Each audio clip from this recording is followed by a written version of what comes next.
राजस्थान के पूर्व deputy CM Sachin Pilot 17 अप्रैल को झुंझुनू के खेतड़ी में शहीद की मूर्ति अनावरण कार्यक्रम में पहुंचेंगे। इसकी तैयारियों में पायलट समर्थक जुट गए हैं।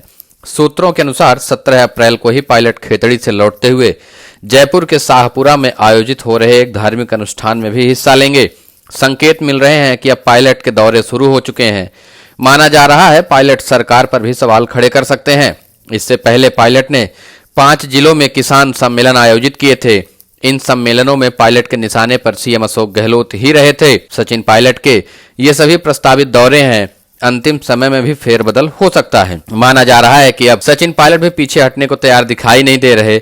सचिन पायलट के अनशन से 12 घंटे तक पहले प्रभारी सुखजिंदर सिंह रंधावा पायलट को एक तरह से चेतावनी देते हुए कहा था कि अगर यह अनशन हुआ तो पार्टी विरोधी गतिविधि माना जाएगा। लेकिन पायलट ने पूर्ववर्ती वसुंधरा राजे सरकार के समय हुए भ्रष्टाचार के खिलाफ न केवल अनशन किया, बल्कि अनशन के बाद जिस तरह से पायलट अपने कार्यकर्ताओं से मिले और शक्ति प्रदर्शन दिखाया, उससे लगता है कि अब वह पीछे हटने को तैयार नहीं है। राजनीति के दंगल में अपनों से ही दो हाथ करने की तैयारी में भी जुट गए हैं। इन सबके बीच राजस्थान कांग्रेस प्रदेश प्रभारी सुखजिंदर सिंह रंधावा गुरुवार को सचिन पायलट को लेकर कांग्रेस अध्यक्ष मल्लिकार्जुन खड़गे के साथ बैठक करेंगे। जयपुर के सियासी हलकों में चर्चा है कि सचिन पायलट को भी बुलाया जा सकता है।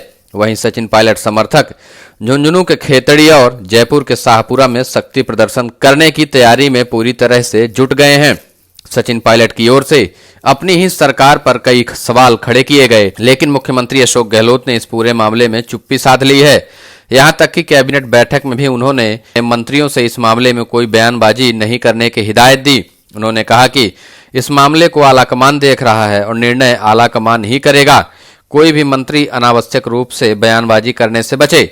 वहीं गुरुवार का दिन राजस्थान कांग्रेस और सचिन पायलट की राजनीति के लिए काफी अहम माना जा रहा है, क्योंकि पायलट के अनशन को लेकर कांग्रेस प्रभारी रंधावा कांग्रेस के राष्ट्रीय अध्यक्ष मल्लिकार्जुन खड़गे के साथ अहम बैठक कर रहे हैं।